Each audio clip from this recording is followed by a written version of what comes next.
¿Cómo está, diputado? Buenos días, muchas gracias por estar con nosotros. ¿Cómo estás, Iván? Precisamente estaba escuchando y no me sabía el nombre del grupo a pesar de que he escuchado esa canción un millón de veces, pero no tenía el nombre, así que... Claro, es que es de mi generación, no de la suya. Pues. No, pero a mí me gusta mucho la música, pero más rockera de tu generación. De esos años, exactamente. Con el diputado Giorgio Jackson vamos a comenzar esta edición de Mesa Central. Estamos en la pantalla del 13, bienvenidos. Estamos también en transmisión simultánea con Tele 13 Radio y todas nuestras plataformas.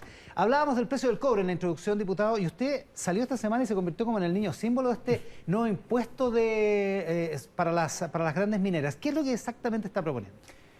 A ver, de partida esto es algo que se ha discutido muchas veces, pero que en Chile la única vez que tuvo una posibilidad de convertirse en una ley que luego dio paso al impuesto específico de la actividad minera fue en 2006. Pero se ha discutido de múltiples formas y la verdad es que lo que tenemos acá en Chile en realidad no es un royalty, sino que, como dice el nombre, es un impuesto específico.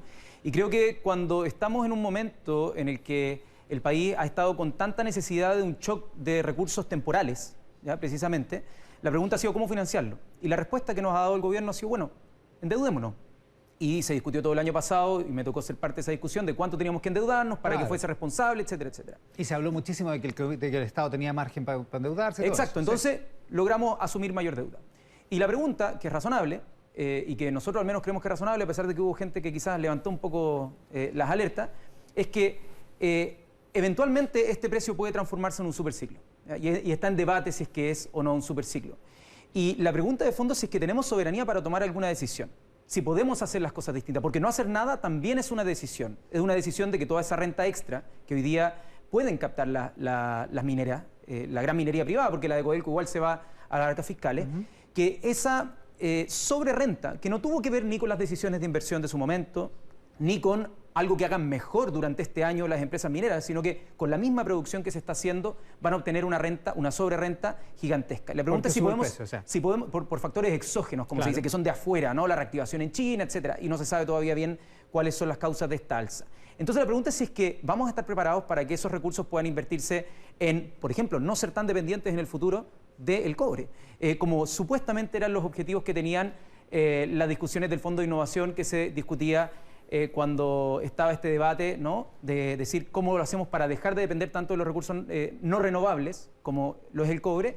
Y yo al menos creo que es una discusión que debe tenerse y no debe estar amarrada tan solo a los temores que algunas personas puedan tener que esto como sea en términos de señales de mercado. Ya, pero ¿cuál es la propuesta en concreto? Porque en rigor no es que todo el sobreprecio se vaya a ir, o toda la sobreutilidad, por decirlo así, por el precio, se vaya a ir a la empresa propiamente tal, porque hay pago de impuesto a la renta, y el royalty también se construye sobre el margen y además sobre el tamaño de la empresa. Entonces, de todas maneras, algo de eso va a quedar en las arcas fiscales por la vía de impuestos. ¿Cuál es la proposición entonces? Que es que el royalty, que el impuesto específico suba, que se cree un nuevo tramo para el impuesto a la renta. En este caso, ¿cómo hacerlo? Hay distintas fórmulas y hay que ver también cómo navegar en lo que existe hoy día que se llama la invariabilidad tributaria, que es lo que se le ofreció, o más bien lo que tuvo que hacer el Estado para poder captar mayores rentas en los anteriores ciclos. En el decreto de 600. Claro, que fue ofrecerles un aumento en la temporalidad de la invariabilidad. Entonces, por supuesto que se puede, por ejemplo, para tener un orden de magnitud, quizás la gente dice, ya, el cobre hoy día ya no es el sueldo de Chile,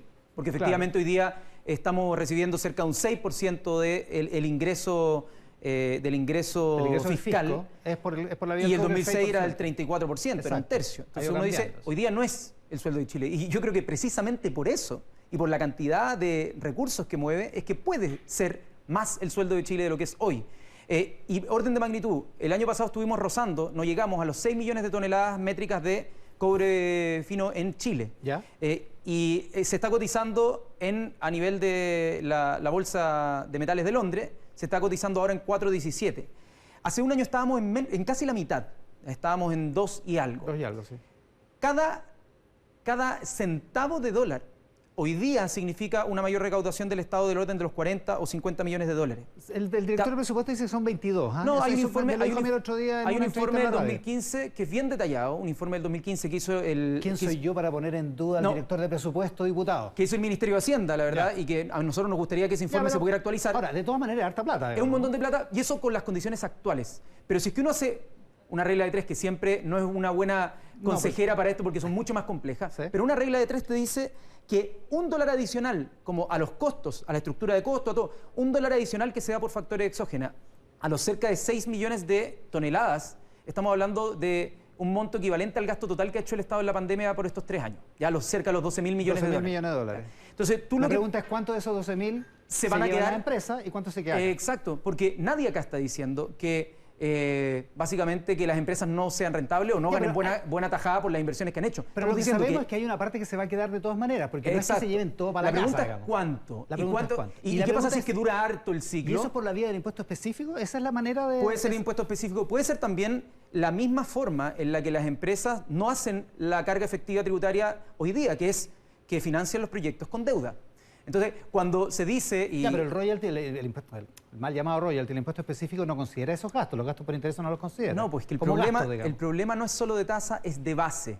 Es sobre qué torta tú le sacas el porcentaje que es la tasa. Exacto. Entonces la pregunta es, ¿cómo tomamos esa base? Y hoy día, por ejemplo, las empresas van a tener beneficios de depreciación acelerada, beneficios por inversión en deuda. Entonces, no tienen la carga tributaria que el Consejo Minero, a través de su vocería, ya que es el principal interés de las mineras, sale a decir, no, Chile es el segundo país con la tasa impositiva más alta del mundo. Y Ricardo Guerrero, un experto tributario, sale a refutarlo y le dice, oye, informemos a la gente y no la desinformemos. O sea, si la carga efectiva de las empresas mineras nunca ha sido la tasa marginal teórica porque ocupan grandes infraestructuras de planificación tributaria para hacerla caer. Entonces, perfectamente uno puede discutir, bueno, saquemos, más que el impuesto específico, más que el royalty que tiene que discutirse en un proceso constituyente, probablemente va a discutirse de mejor manera ahí, ¿cómo lo hacemos hoy? El mejor mecanismo, yo no estoy cerrado a ningún mecanismo para captar esa renta y que vayan a la población en vez de irse gratuitamente, ¿no? Sin hacer ningún como esfuerzo extra a las mineras. Ahora, efectivamente, todas las garantías que se le dieron a las grandes mineras con el decreto ley 600, la invariabilidad tributaria, se están terminando, se van a terminar en los próximos Una del 2025 y otra del 2030 y algo. Ya, ok, ya. Así que... Ok, bueno, ya. Pero van en proceso de salida y evidentemente no son las mismas condiciones, porque el año 2006 hubo cambios, como dice usted. La pregunta es si cualquier negocio, hay como 75.000 millones de dólares invertidos en la gran minería, pero si cualquier negocio le va bien durante un tiempo y justo resulta que viene por la fortuna, el producto que vende empieza a aumentar de precio, ¿va a venir el Estado y le va a sacar una tajada grande? ¿Tiene sentido?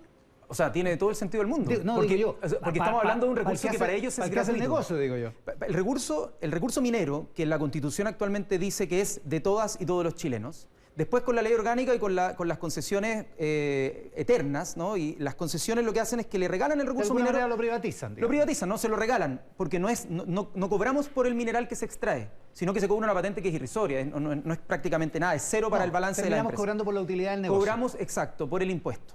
Y las empresas tienen un montón de formas para tratar de hacer que esa pago de impuestos sea lo menor posible y que manden las remesas hacia afuera. Entonces, que es lo que se llama el impuesto adicional, que es cuando se envían las remesas fuera del país. Entonces, lo que yo al menos estoy planteando es, ¿tenemos o no la posibilidad, soberanamente como país, de captar más rentas de las que estamos captando actualmente? O simplemente la estructura de poder que domina el escenario político, los temores económicos, hace que no vayamos a poder hacerlo. Que también es una opción, el gobierno puede decir, ¿saben qué? Nosotros no queremos hacer nada. Y eso es una decisión política. Y vamos a mantener las reglas estables porque a lo mejor nos beneficiamos más con más inversión minera, ¿puede ser? Eventualmente esa puede ser una apuesta, pero es una decisión política que creemos las personas de la casa también deberían tener la posibilidad de tomar una postura. De discutirla, digamos. Claro. Ahora, en el Frente Amplio ustedes han hablado harto de la economía extractivista, digamos, y de alguna manera como que miran con una cierta desconfianza este tipo de inversiones, digamos. O sea, es que en general... Pero son inversiones que efectivamente trajeron desarrollo. Es que es la tragedia, como por así decirlo, una paradoja del desarrollo. Que por un lado, lo que vemos como desarrollo es que tengamos más recursos como país, que nos lleguen más dólares, que podamos tener una mayor capacidad de tener bienestar en las cosas básicas para la sociedad, no sé, vivienda, alimentación, desarrollo de infraestructura, etcétera. Pero al mismo tiempo estamos destruyendo nuestro medio ambiente, quizás no es tan cerca, pero todos en el mundo, no solo en Chile, por supuesto, todos en el mundo están contribuyendo a que el planeta se haga menos vivible para la especie humana. Entonces, eso que hasta el 2019 era el tema número 1 del debate político, que era la sustentabilidad y la crisis ambiental, obviamente con la pandemia quedó de lado, obviamente con las necesidades urgentes de empobrecimiento de la población también se están dejando de lado, pero van a volver a ser el tema. Y yo creo que es como totalmente coherente que uno aproveche la captura de una industria tan extractivista y también tan dañina para el medio ambiente como lo es la minería, para pensar en un modelo de desarrollo distinto. ¿En qué se ha gastado el royalty o el impuesto específico a la minería en el pasado? ¿Cuánto ha sido? ¿Cuánto hemos logrado conseguir objetivos de innovación tecnológica a partir del desarrollo minero? ¿Cuánto hemos agarrado de esos hubs de desarrollo? ¿Cuánto lo hemos logrado ampliar? Son preguntas que hoy día no tienen una respuesta tan nítida y que yo al menos creo que estamos en una oportunidad, antes de que empiece el ciclo y que digamos, chuta, se nos pasó, de tomar acción. Dos cosas más sobre esto. Uno, el ministro de Hacienda le contesta hoy en una entrevista en La Tercera, una entrevista de Olga Bustamante en La Tercera, donde dice, no hay que apresurarse con esto. O sea, veamos si esto efectivamente es un superciclo, veamos cómo van a ser las fluctuaciones. De hecho, el viernes bajó el precio del cobre. O sea, bajó de los 4.30 a 4.17 sí, pues y sigue estando cerca del doble de lo que estaba el año pasado. Pero el concepto básico es no hay que apresurarse. A ver, yo diría que hay que estar preparados para tomar la decisión. Yo creo que hoy día no estamos preparados. Hay un súper buen informe, lo decía al principio, del 2015, bien detallado del Ministerio de Hacienda, donde se analiza cuánto ha sido la contribución minera durante los últimos 50 años. Y eso no está actualizado a la fecha. Ya. Eso podría ser un primer paso donde el gobierno actualice los datos. Nosotros vamos a hacer una solicitud formal de información para saber cómo es el estado de la invariabilidad tributaria, cuánto es la capacidad que ha tenido el Estado de captar esa renta, cómo han sido las estructuras tributarias que han tenido para no hacer la carga efectiva que el señor Villarino menciona que es la segunda más alta del mundo cuando no la pagan efectivamente. Entonces, el Villarino, que es el presidente del Consejo Minero, por cierto. El Consejo Minero. Entonces, para nosotros es importante que tengamos los antecedentes sobre la mesa y que después, con esos antecedentes, cuanto antes el gobierno diga, mi propuesta es mantener todo como está, por lo tanto, si es que hay un superciclo, que se lo lleven las mineras. O creo que va a haber ser creciente la postura al interior, no solo de la oposición, sino yo también creo que hay sectores de gobierno que deben saber que esa plata puede llegar a transformarse en el sueldo de Chile, como se llamó en algún momento, y decir, ¿sabéis qué? Saquemos una tajada, porque vamos a tener intereses en mantenerle ese super renta a las mineras. Chile bajó de estar en el lugar 6 hace 2 o 3 años, como país más atractivo para hacer inversiones mineras, al lugar 30, un ranking que se publicó esta semana. ¿Le importa eso a usted? O sea, obviamente que es importante, pero... ¿O no le gustan derechamente este tipo de inversiones? No, es que a mí esos rankings en general lo que buscan es que los países compitan por quién, disculpen la expresión, pero quién se baja más los pantalones. ¿Ya? Y lo que hacen, en el fondo, es presionar a los países en vías de desarrollo, Congo, no sé, los distintos países, y les dicen, mira, no va a haber inversión si tú no, básicamente me regalas más de lo que ya me estás regalando. Yo creo que esa conversación tiene que ser una conversación multilateral entre países para decir, pongámonos firmes. Somos los únicos países que tenemos minería, o cobre, por ejemplo. El cobre se va a necesitar igual, ¿por qué no nos ponemos de acuerdo al menos en tributar entre todos de manera razonable para que nuestros países mejoren, para que nuestros países progresen? Pero eso de tenernos presos de esos rankings para decir, ya, ¿quién se tira más al suelo? ¿Quién tira más normas laborales, normas ambientales, normas tributarias más bajitas para que el capital llegue y rente más? A mí o sea, creo que nos va a hacer quedarnos en una trampa de los ingresos medios y no nos va a permitir dar el salto al desarrollo. Ya, pero usted entiende que si usted fuera empresario y fuera a invertir en otro país, le gustaría que más o menos las reglas en el largo plazo estuvieran claras y no se las fueran cambiando. Eso parece sensato, más allá de si además quiere obtener, qué sé yo, ventajas medioambientales. Creo que estamos demasiado acostumbrados a que el capital no corra riesgos. ¿Ya? Toda la población corre riesgos. La población no sabe si va a tener trabajo. Venimos ahora con toda la amenaza, no solo de la pandemia, sino la exposición de trabajadores y trabajadoras esenciales al virus, sino la incertidumbre de que nos vayan a reemplazar por máquinas, como vemos acá estas cámaras, que están casi todas automáticamente, casi todas. Bueno, y la gente tiene incertidumbres. No, efectivamente. ¿Por qué el capital no va a tener esas incertidumbres? Si es razonable que en un mundo de incertidumbres no tengamos que todo el mundo repartir la incertidumbre y el capital protegerlo más que nada. Ya, no puede, si usted fuera presidente de Chile, ya, no puedo, sabemos que no puedo. No, en el futuro, digo yo. Y le dice al capital, ¿sabe qué? Usted corre riesgo. Y el presidente de Perú le dice, ¿sabe qué? Acá no va a correr riesgo. ¿Para dónde se va a ir la plata? Bueno, yo lo que haría es conversaría no solo con el presidente de Perú, sino conversaría con los presidentes de toda Latinoamérica, con los presidentes de Asia emergente, con los presidentes también de África, y trataría de decirles, esto es una trampa de teoría de juegos. Esto es una trampa donde si cooperamos podemos salir todo mejor, como el dilema del prisionero, ¿no? Entonces creo que eso es súper difícil políticamente hacer. Pero creo que tiene que empezar a hacerse un poco de eso y no simplemente ocupar la misma estrategia que después vamos a estar en 10 años más y van a salir artículos en CIPER y nos van a decir ¿Saben cuánta plata perdimos en este superciclo? ¿Saben cuánta plata pudo haberse ido a salud gratuita, a vivienda, a la expansión de un mejor modelo de investigación y desarrollo? Y vamos a seguir diciendo, chuta, todavía no tenemos plata y seguimos invirtiendo 0,4% del PIB en ciencia, investigación y desarrollo. Y así no vamos a salir de esta situación. Entonces, si queremos tener mayor autonomía para otras industrias más adelante, creo que tenemos que sacar una tajada importante del cobre y hoy día no la estamos sacando. Oiga, a propósito de conversar con los otros presidentes, a propósito de conversar de política, A ver. lo quiero cambiar de tema, porque han dicho de usted que ha sido un líder silencioso últimamente, que en los momentos críticos de su partido, Revolución Democrática, perdieron la primaria para la gobernación metropolitana, la presidenta del partido tuvo un impasse con la frase de quememos todo en Instagram, tuvieron una elección para reemplazar al diputado Renato Garín. Ya se había ido el diputado Renato Garín, que lo que era una crisis en sí misma, pero para reemplazarla tuvieron también su crisis y usted se mantuvo silente, ausente. Sí, lo respondí en una entrevista que me hicieron en el Clínica hace unos días, que en general quienes nos toca jugar una posición de liderazgo nos critican por hacer o por no hacer. En un momento la crítica era otra, era que supuestamente yo controlaba todo el partido y todo lo que pasaba tras bambalina y que yo era el que articulaba todo. Y ahora... Bueno, de hecho, por eso se fue el diputado Garín, parece. Claro, ¿no? y ahora la crítica es que yo no estoy haciendo nada. Entonces, yo al menos todas las... O sea, obviamente ante todos esos episodios yo tuve reflexiones, las compartí con mi partido al interior, hice mis críticas y las saben las personas a las que se las hice, pero yo hacia afuera trato de no contribuir con un coro que vaya como acelerando un proceso que me parece puede ser desproporcionado en términos de la crítica que se hace desde afuera. Pero... por supuesto que tengo mis críticas y por supuesto que las dirijo, pero se las dirijo a las personas que corresponden, pero no me voy a intrometer más allá de toda la orgánica que hay al interior. O sea, no estuvo ausente, ¿eso es lo que quiere decir? Yo diría que estuve presente al interior del partido, no presente quizás en los medios haciendo coro de la crítica, pero también estuve muy ocupado, y eso es verdad y lo pueden ratificar también las personas en la Cámara, con toda la cantidad de leyes que pasaron por la Comisión de Hacienda. Tuvimos muy intenso, no solo segundo semestre, sino yo diría último trimestre, con ley de presupuesto y con un montón de leyes que se pasaron en materia de financiera del Estado, que la verdad me dejaron harto poco espacio para la labor partidaria que me encantaría poder contribuir más. Despejemos otra cosa. ¿Es verdad que se va a ir, terminado el periodo parlamentario, se va a ir a estudiar a Inglaterra? No lo tengo decidido, obvio, mucha especulación. Lo que yo he puesto mucho énfasis, porque ha sido algo que yo creo que tú lo sabes desde el 2013, cuando me postulé, es que yo dije, no me gusta que la gente se eternice en el poder. Y máximo me voy a presentar a una reelección, si me eligen o no, ¿ya? Y me eligieron con una súper buena votación en la reelección, y yo dije...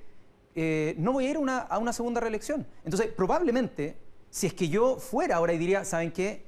Hay tantos problemas en Chile que he decidido romper mi promesa de ir a una segunda reelección. Imagínate cómo me lloverían las críticas. La gente diría como, oye, pero qué inconsecuente. Y ahora porque estoy tomando la decisión de desprenderme de un espacio de poder que probablemente podría seguir manteniendo, y la gente como que ahora dice, oh no, estaban abandonando el buque. Yo no voy a abandonar nada en el sentido... Ya, pero a la reelección no va a ir. No, a la reelección no voy a ir y mi compromiso como a colaborar en lo que se pueda dentro de mi organización política, dentro de la coalición y para el país va a seguir estando. Ya, pero eso implica que, por ejemplo, podría competir en el Senado. No, no puedo por edad. Ah, todavía, de veras. Como tampoco puede competir a la presidencia. Tal cual. ¿Y entonces? Por eso digo, tengo planes, tengo distintos planes que los tenía desde que me titulé como ingeniero, que tengo hartos planes distintos. Y he estado en esto, que yo he aprendido muchísimo, he podido colaborar. Tengo otros planes, siempre tratando de contribuir con una vez que termine mi mandato, por supuesto, me queda un año todavía. Se lo pregunto por esto, porque si me acuerdo bien de memoria, usted sacó como 100.000 votos en el 2017. Por ahí, 103.000. 103.000, ya. Y arrastró además a 2 diputados. O sea, fueron 3 parlamentarios.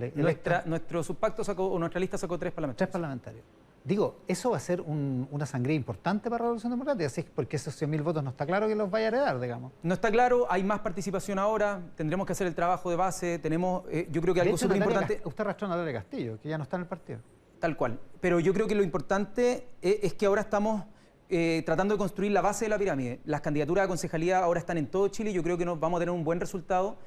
Por ejemplo, para las alcaldías, En Viña tenemos a Macarena Ripamonti, que yo creo que va a ganar. En en Maipú tenemos a Tomás Bodanovich, que yo creo que va a ganar. En Ñuñoa tenemos a Emilia Ríos, que ya ahora cuenta con el apoyo del Partido Socialista. Sí, que Ríos armó ella. No, vengo llegando a una foto que nos sacamos ahí con Maya Fernández, con Emilia Ríos.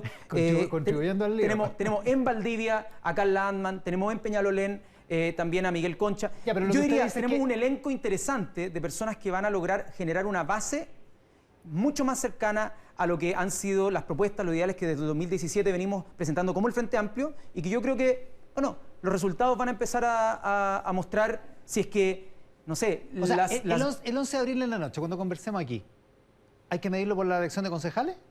Yo diría que la elección de concejales va a ser la que define más proporcionalmente cuáles son los pesos específicos, pero yo al menos creo que el desafío que tenemos para adelante es primero que no haya un gobierno de continuidad a lo que es Sebastián Piñera, y para eso hay que tener conversaciones políticas del tipo, ¿cómo se hace un arreglo para una segunda vuelta para que todas las fuerzas de oposición puedan estar en esa segunda vuelta? En la primaria, ¿cómo logramos una primaria lo más amplia posible con los sectores que quieren transformaciones y que creen que el 18 de octubre no pasó porque sí, sino que pasó porque se necesitan cambios que requieren quebrar huevos para hacer esa tortilla? ¿Primaria presidencial con quién, en el caso de la Revolución Democrática? Yo diría que el Partido Comunista, con todos los que estén de acuerdo con un conjunto de cosas básicas, ¿no? Con todos. ¿Incluyendo al Partido Comunista que se fue al Frente Amplio?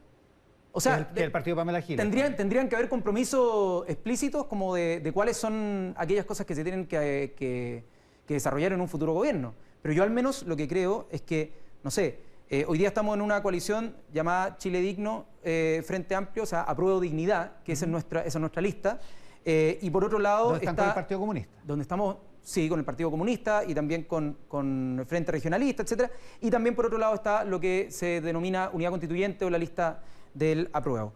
Yo creo que perfectamente posible si es que encontramos algunos puntos, por ejemplo, el tema de la recuperación del agua, el tema de los derechos sexuales y reproductivos, el tema de un sistema universal de salud, tener de verdad una reforma a las pensiones que no considere a las AFP como se han considerado hasta ahora.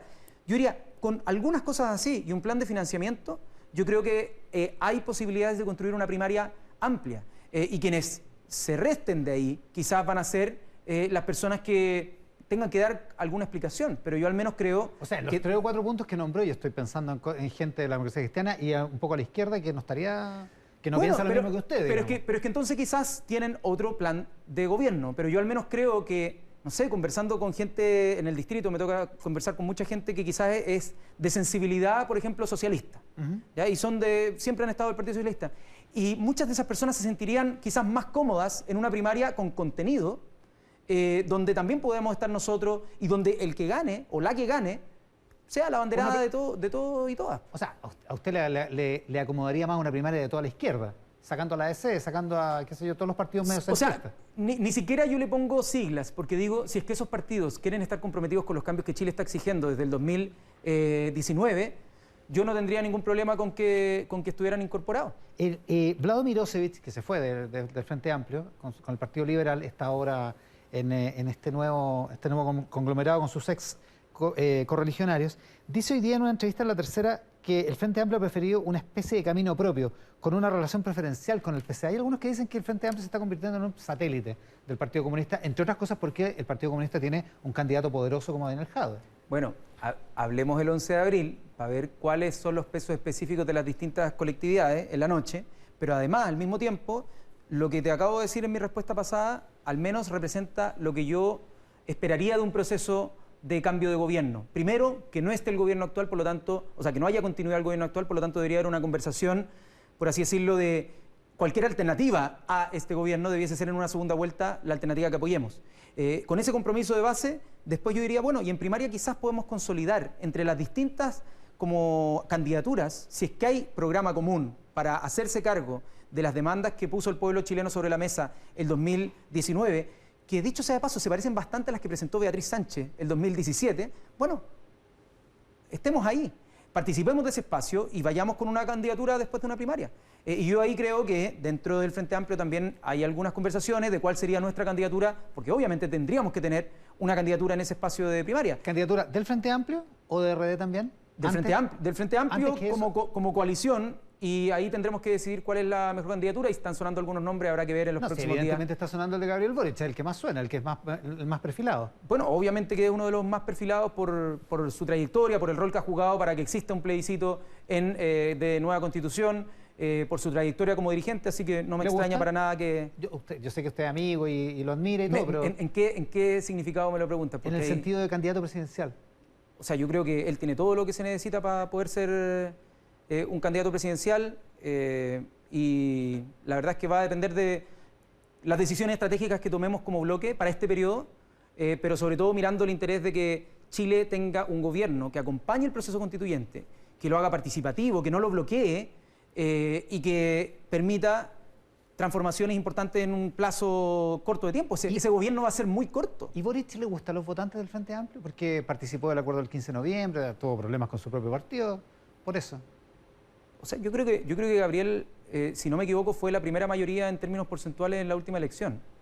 Es una persona, es un dirigente que tiene una gran aceptación, que también es una persona muy capaz de dudar, ¿ya? De ser convencido, de ser persuadido, y eso creo que es un valor muy poco común en la política, una persona que sea capaz de dialogar sin prejuicios y llegar a formarse una convicción que pueda ser distinta a la inicial.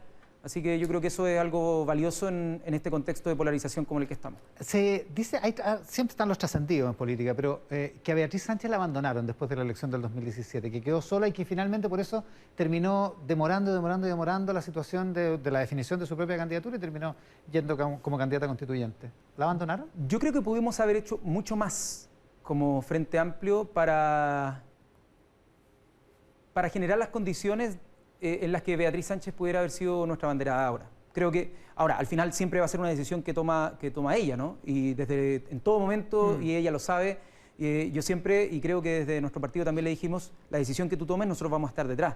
Pero de alguna manera, o sea, con el comentario que tú traes a colación, yo diría que pudimos haber hecho más para que Beatriz Sánchez hubiese sido la próxima presidenta de Chile. Yo creo que si es que el 2017... O como toda la agenda del 2017, si es que hubiese irrumpido ahora en la figura de Beatriz Sánchez, yo diría que ella sería, de todas maneras, la mejor posicionada para ser la próxima presidenta. Hoy día yo creo que va a ser una tremenda constituyente por el Distrito 12, para las personas que están por allá.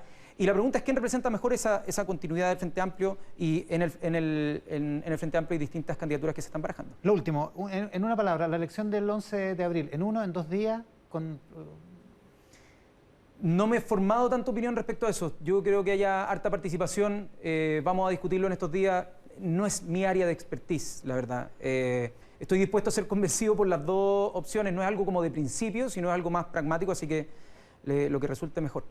Muchas gracias, diputado, por estar con nosotros hoy día. Muchas gracias. Comenzamos el análisis de actualidad y política con nuestros columnistas de hoy. Los voy a presentar así en orden. Don Alfredo Yoñán, que viene llegando de una temporada en el paraíso, que ya se le acabó. Javier Apará, Gonzalo Miller, Cristian Bofil. Muchas gracias a todos por estar esta mañana de domingo con nosotros. Muchas gracias a ti, pues. Voy a partir por la única mujer estáis sola hoy día de mujer. Así es. Sí, No debería repetirse muy habitualmente esto, ¿ah? Hay que avanzar Lo que a quiera, la lo que paridad quiera. en todos los espacios. Como está empezando el mes de la mujer, lo que quieras, Javier, lo que tú digas. ¿Qué fue lo más importante para ti esta semana?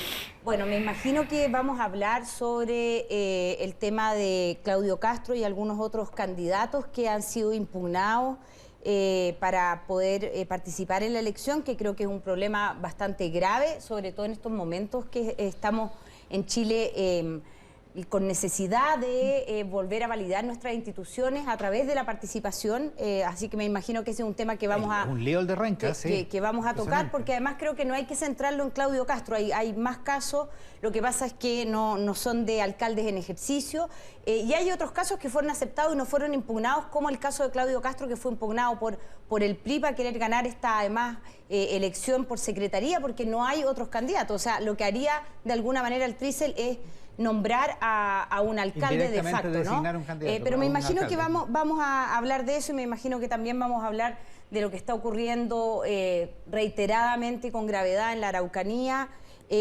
Yo hoy día, más que lo más importante, quería recordar que se están cumpliendo 30 años del informe RETIC, que fue un informe que develó las sistemáticas y reiterativas violaciones a los derechos humanos que ocurrieron en dictadura, y que lamentablemente pareciera que ese informe no hizo que el Estado de Chile tenga los estándares de derechos humanos que debería tener después de la dictadura, y al mismo tiempo se están cumpliendo 9 años de la sentencia del caso Atala de la Corte Interamericana, que también hoy día en una carta en el Mercurio la directiva de Iguales recuerda las deudas que tiene el Estado en la materia. Entonces, yo creo que sería importante que el Estado de Chile, más allá de los gobiernos que gobiernen, cuando hay informes de la contundencia del informe RETIC y resoluciones como la del caso Atala, tome las medidas para no reiterar las violaciones a los derechos humanos que se cometieron en Chile, y en el caso de la jueza Atala con la diversidad sexual. El jueves de esta semana que se inicia se cumplen 30 años del famoso discurso, del legendario discurso de Patricio Aylwin, cuando pidió perdón a nombre del Estado de Chile por las atrocidades cometidas durante la dictadura, y se quebró además haciendo el mismo discurso. Cristian Bofill, que estaba peleando con su teléfono. Sí, tengo que apagarlo, no tengo ningún problema. Pero al mismo tiempo que lo apagas. Sí. Al mismo tiempo que lo apagas. Espontaneidad. Viste que es multitarea. ¿Qué fue lo más importante para ti esta semana, Cristian? No, para mí lo más importante, más allá de lo que dijo Javiera, es el tema de la Araucanía. Yo creo que en el tema de la Araucanía, obviamente se puede decir que cada vez que hay episodios de violencia grave, la Araucanía se toma la agenda y después nos olvidamos, y después esto va volviendo y es un círculo, digamos, vicioso. Pero yo creo que han pasado 3 cosas este año en la Araucanía que han cambiado mi modo de ver lo que está ocurriendo allá para peor. Primero, el nivel de violencia ha subido. Las estadísticas disponibles son que entre enero y el 15 de febrero, o sea, el 2021, hay un 110% más de eventos de violencia que el año pasado. Lo segundo, se ha expandido geográficamente esto. O sea, el problema ya no es Malleco, Arauco está peor. O sea, hay un problema geográfico muy importante. Tercero, hay más grupos. Antes era la CAM y sus derivados, hoy día hay más grupos. Cuarto, que a mí me parece igualmente, o tal vez más fuerte, es que el narcotráfico está entrando muy fuerte en los grupos insurgentes. Yo creo que el problema principal de todas las conversaciones que existen respecto a la Araucanía, como la que tuvo el presidente en La Moneda y como todas estas cosas, tiene que ver con un problema político que le está pasando la cuenta muy fuerte al país. El gobierno no tiene con quién hablar. O sea, en la oposición no hay un liderazgo único, no hay un liderazgo reconocido por nadie, por lo tanto las medidas que se tienen que tomar o que se puedan tomar son muy complicadas, porque no hay con quién hablar. Y creo, y con esto termino, que hay bastantes experiencias en América Latina recientes en las cuales los temas de Estado no se toman por la clase política como temas de Estado y van creciendo. Y ojo, y la forma de financiamiento de estos grupos por la vía del narcotráfico, también hay precedentes bastante importantes. Y que son bien nefastos. Alfredo Ñoñán, para ti, lo más importante de la semana.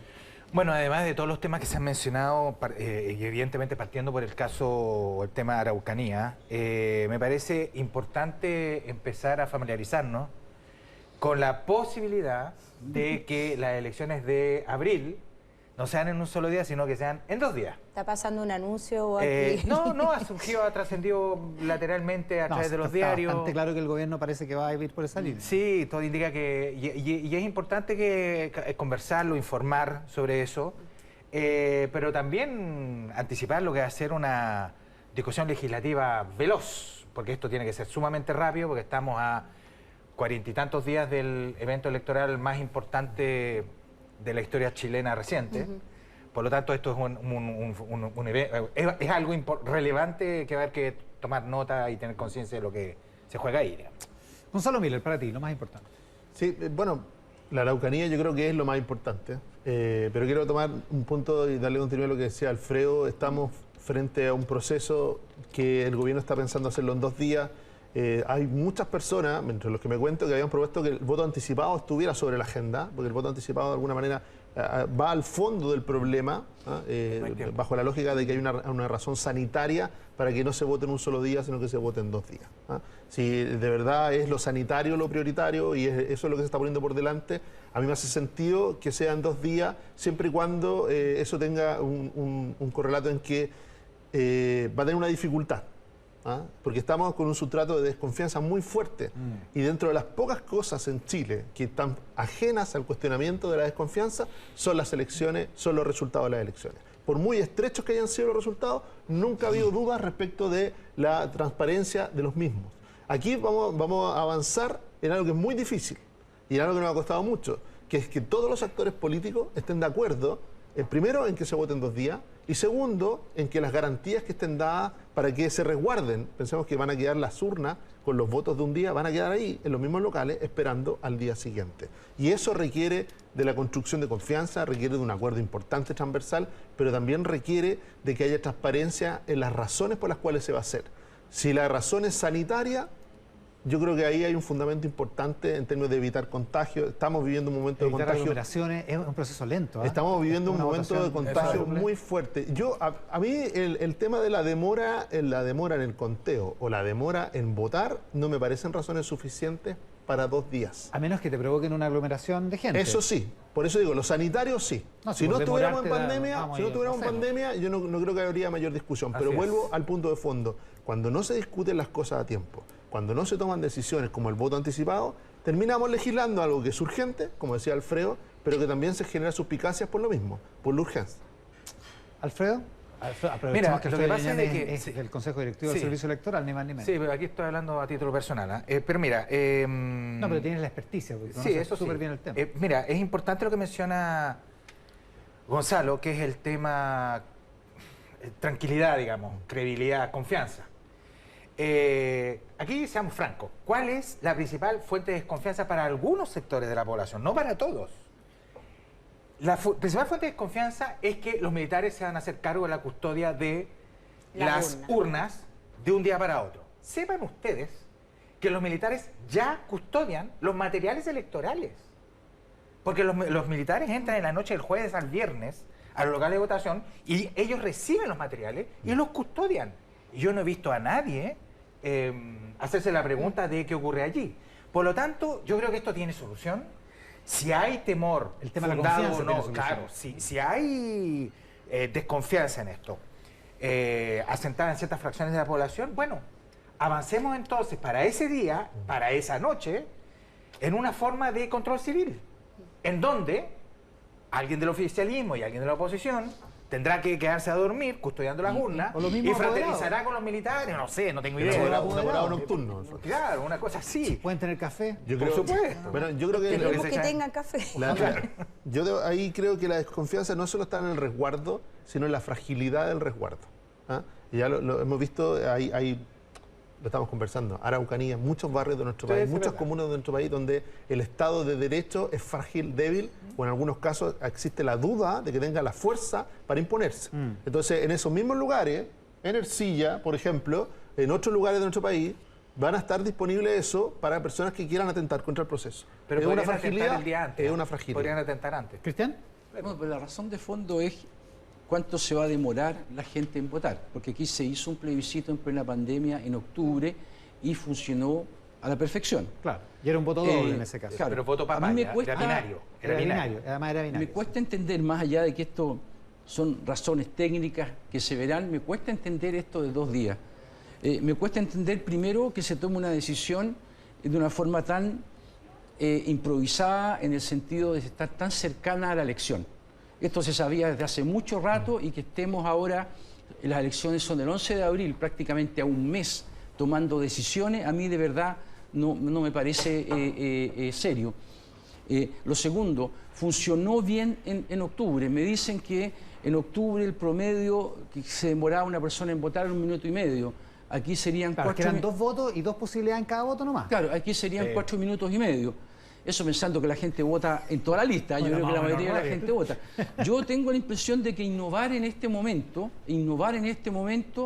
es introducirle a esta elección que es tan importante, digamos, otro elemento de duda, otro tipo de problema, cuando en Chile las elecciones han funcionado bien, tenemos la experiencia de haber hecho bien en octubre las elecciones. ¿Para qué nos vamos a meter en ese tipo de problemas? No lo entiendo. ¿Qué piensa Javier Parada? Perdona. No, es que a mí me causa un poco de gracia, esta es una característica de nuestro país, porque la elección pasada estaba todo el mundo alegando de que no habíamos hecho nada para hacer las elecciones en pandemia. Y ahora hay una propuesta seria arriba de la mesa que evidentemente se está haciendo con los tiempos que tenemos y que ojalá se hubiera hecho antes para poder discutirla mejor. Pero yo la verdad es que llamaría a las fuerzas políticas a apoyar las elecciones de la mejor manera posible. Si eso hoy día, en 2 días, le da seguridad a las personas que aún están en riesgo de participar. Yo no estoy diciendo que no se vaya a aprobar, yo creo que se va a aprobar. Por eso, pero yo creo que hay que apoyar el proceso con confianza. Como decía Gonzalo, Chile ha tenido elecciones ejemplares en su historia y no veo por qué no debería ser ahora así. Alfredo y Gonzalo. Sí, pero aquí es importante entender por qué estas cosas pueden ocurrir, de hecho ocurrieron. Esto no es una precipitación injustificada del Ejecutivo, no. Aquí lo que ocurrió es algo que no lo podíamos pronosticar. Una explosión de candidaturas. Claro. 18.000. Lo cual provoca en determinados distritos una enorme aglomeración de nombres en la papeleta, los famosos votos sábana, que empieza a elevar crecientemente el tiempo exigible para el elector para sufragar. Anda a encontrar al candidato si es que además lo tenéis claro. Si eso es lo que ocurre, es evidente que si además se suma a esto, creo que es lo que va a ocurrir además, un mayor interés por participar. Bueno, cuando ambos factores convergen, el tiempo de la votación y mayor volumen de votantes, el proceso se te comienza a alargar y empiezan a aparecer las aglomeraciones, Bueno, la ya hubieron eventualidad del aglomeraciones. contagio, el miedo al virus, en fin, cosas de ese tipo. De ahí entonces la idea del voto en 2 días que no tiene nada descabellado ni nada por el estilo. Gonzalo Miller. De hecho, una propuesta de Cervel de meses atrás y de los senadores Elizalde y Durresti también.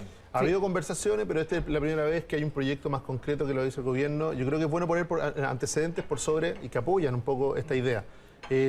Cuando se dice, hicimos un plebiscito en pandemia, sí se hizo. ¿Tuvo un impacto en la participación de la pandemia? Sí la tuvo, ¿cierto? Sí. Una mitad de los chilenos no fue a votar, otra mitad de los chilenos no fue a votar. Que no es un problema de ese plebiscito, es un problema crónico, pero Cristian... Con ese argumento, la abstención en el plebiscito, tú no puedes... ¿Atribuirle a la pandemia? Atribuir a la pandemia. No, por eso siempre es bueno escuchar todo el argumento, porque tú tienes razón. Pero ¿en qué no tienes razón? En que se produjo un sesgo en la no participación. Exacto. Un sesgo. Hubo 400.000 personas que venían votando regularmente mayores de 60 años y que dejaron de votar en un momento pic de la política. O sea, ¿qué te explica que esas 400.000 personas que habían ido a votar a alcalde, habían ido a votar a diputados, iban siempre dejaron de votar la pandemia? Y ese es un grupo muy relevante. Por lo mismo, si se va a votar se va a votar sábado y domingo, hace todo el sentido de que uno de esos días esté destinado a ese grupo que siente que es el que corre más riesgos enfrentando una votación en plena pandemia. Por ejemplo, que el día sábado esté destinado básicamente a ese grupo de personas. Y el resto para los más jóvenes. Quiero terminar mi argumento para que... Ya, termínalo porque nos vamos a la pausa. Ya.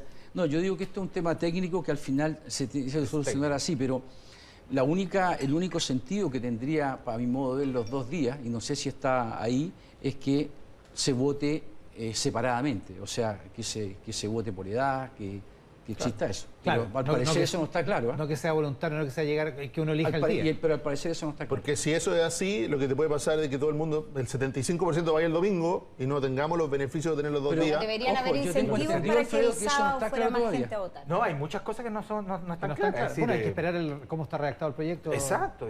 Juan José Osa, el que sabe, por el ministro secretario de la Presidencia. Pero invitarlo el próximo domingo, entonces. Exactamente. Vamos a ver. Si no cualquiera viene, Alfredo Yoñán, Javier Parada, Gonzalo Miller, Cristian Bofill están analizando la política de esta semana. El caso del alcalde Claudio Castro puede convertirse en un problema mayor porque estaría quedando un solo candidato, que es del PRI, además. Sería la primera vez que el PRI tendría un alcalde en la región metropolitana, según entiendo. Quedaría como candidato único, prácticamente como alcalde designado, dice, se queja Claudio Castro, porque su candidatura fue finalmente impugnada por la justicia electoral. ¿Qué se puede hacer? El caso no está terminado, Alfredo, ¿no? Totalmente terminado. Entiendo que hay un recurso interpuesto por el abogado Osorio, Gabriel Osorio, un recurso que va en el orden de pedirle al tribunal tomar en cuenta errores de hecho, que es una figura que está contemplada en la legislación. No sé mucho más porque ahí ya no tengo suficiente experticia jurídica para pronunciarme con mayor propiedad, digamos. Ahora es complicado, Gonzalo, porque deja una elección como a medio camino. Sí, yo creo que primero hay dos cosas. Una, existe el error de plazo. O sea, él renuncia un día creyendo que estaba bien y resulta que no estaba bien. ¿Por qué? Porque es la víctima quizá más mediática de una maraña de inhabilidades y de cambios de fecha. Que no es la única víctima, no es la única víctima Claudio Castro, pero aquí se movieron las fechas, no se movieron las fechas de las inhabilidades, se movieron los plazos. La Javiera quiere corregir una cosa. Es que, cuando el alcalde renuncia a la ADC, es correcta la fecha en que él renuncia. Hay una reforma constitucional que se hace posteriormente que cambie ese plazo. Pero Claudio Castro no es mentalista para saber que los legisladores iban a cambiar el plazo. Entonces, es una legislación ex post. No, entonces cuando él renuncia... Tengo una duda porque yo entiendo que él renunció el 26 de octubre. Sí. La reforma movió la elección en abril. No tiene nada que ver la reforma constitucional. El 26 de octubre no es un año exacto antes, porque hay una interpretación que puede ser más milimétrica. Él lo hizo el 26 estamos cayendo en la filigrana, pero importante, sobre el 26 de octubre del 2019. Porque está dejando a Renca sin su alcalde. 26 de octubre a las 9 de la mañana y la interpretación es que debería haberlo hecho hasta el 25 de octubre, se entiende el año 25 de octubre anterior a las 12 de la noche. Porque la elección iba a ser el 25 de octubre del 2020. Por eso. Pero pero el cambio a abril no mueve esa fecha del año, porque todas las inhabilidades, por eso estoy diciendo, hay tal maraña de inhabilidades. Un año antes tiene que dejar de ser alcalde alguien que quiera competir a parlamentario. Un ministro tiene que renunciar un año antes también. Cuando se movieron la fecha de las elecciones, por conveniencia, no se movieron la fecha de las inhabilidades. Porque lo normal es, si se hubiera movido la fecha junta, no habría ningún problema. No habría problema ni para Claudio Castro, ni para una gran cantidad de personas. Por eso estoy diciendo, hay muchas personas que se vieron afectadas en sus derechos a competir por las mismas razones. Entonces, yo lo que aquí nos estamos dando cuenta que hay un caso, que obviamente es un caso más mediático, porque además Claudio Castro inteligentemente se salió de la ADC para poder ser el candidato del Frente Amplio y bloquear de que no hubiera ningún candidato a la izquierda de él. Hubo solo 2 candidatos inscritos, una de las pocas comunas donde hay 2 candidatos inscritos en todo Chile, y resulta que, claro, finalmente se dice el Tricel, o su decisión está eligiendo un candidato. No, lo que el Tricel está haciendo es ver si cumple o no cumple con los requisitos. Sí. Si eso tiene como efecto indirecto lo otro, lo lamentamos todos. Yo creo que obviamente que la voluntad popular es la única que debería determinar quiénes son elegidos, pero arreglemos el problema de fondo. Hay una maraña que va a dejar no solo a Claudio Castro afuera, va a dejar a muchos candidatos sin poder competir. ¿Javier? Sí, no es la interpretación que dio el Consejo Directivo del CERVEL. El Consejo Directivo del CERVEL da como correcta la fecha del 26. Es la dirección regional del CERVEL la que hace la interpretación que está haciendo Gonzalo en este momento. Yo espero que el Tricel repare esto, y si no, la otra posibilidad es el Tricel fue el que dijo que no podía competir. La otra posibilidad... el recurso del último recurso. Ese recurso yo creo no va al Tricel.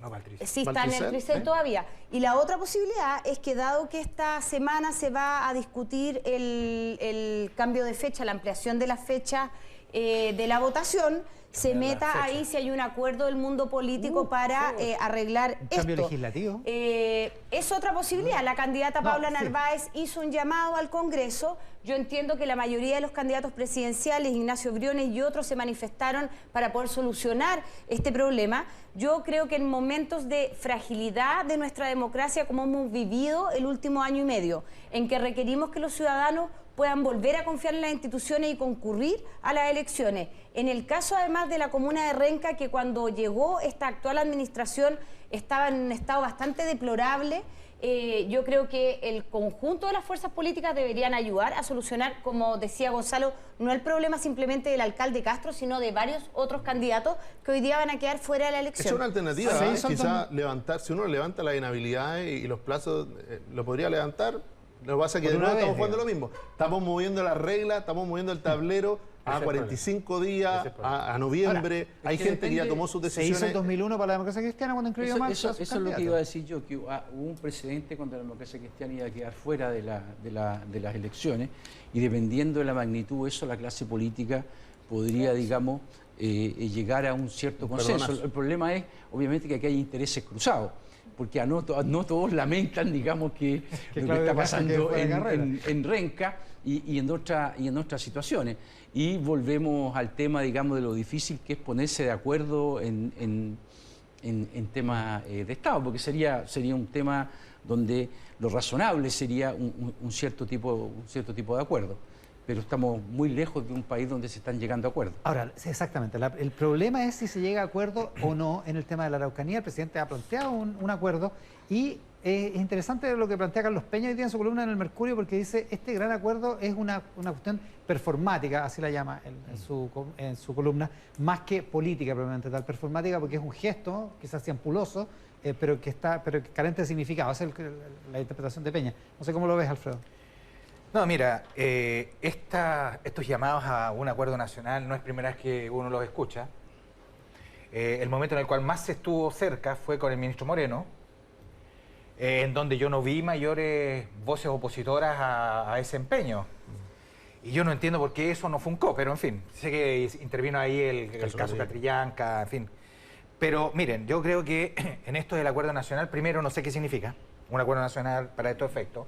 Tampoco sé qué significa un acuerdo nacional a la víspera de que se inicie un proceso constituyente. Es evidente que un acuerdo político o un acuerdo nacional no se puede lograr con militarización, toque de queda. Eso me parece imposible.